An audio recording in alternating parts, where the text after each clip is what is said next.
অসাধু উদ্দেশ্য নিয়ে কিছু করার চেষ্টা করছে, তাদেরকে আমরা সর্বাত্মকরণে ভুল প্রমাণিত করতে চাই। এই প্রচেষ্টা আজকের না। আমি 2013 সালে বিসের ডিজি ছিলাম, Bangladesh institute of international strategic studies.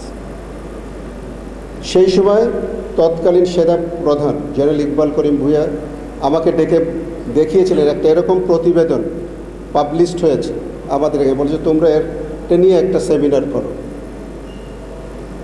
আমি বোঝাতে চাচ্ছি যে এই প্রসেসটা তখনও ছিল, এখনও আছে।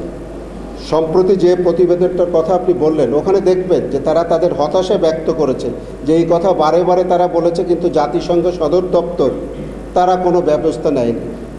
জাতিসংঘ সদর দপ্তর ব্যবস্থা তো তখনই নেবে যখন আমাদের বিরুদ্ধে দোষ পায়।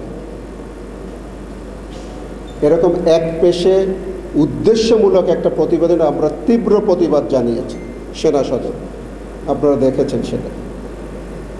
আশা করছি ইনশাল্লাহ আমরা আমাদের দেশপ্রেম, পেশাদারিত্ব এবং সর্বোপরি জাতিসংঘ পরিমণ্ডলে আমাদের যে দায়িত্ব যেভাবে পালন করে এসেছি সেভাবে করে এই সমস্ত ষড়যন্ত্রের সঠিক জবাব দিতে পারবো ইনশাল্লাহ।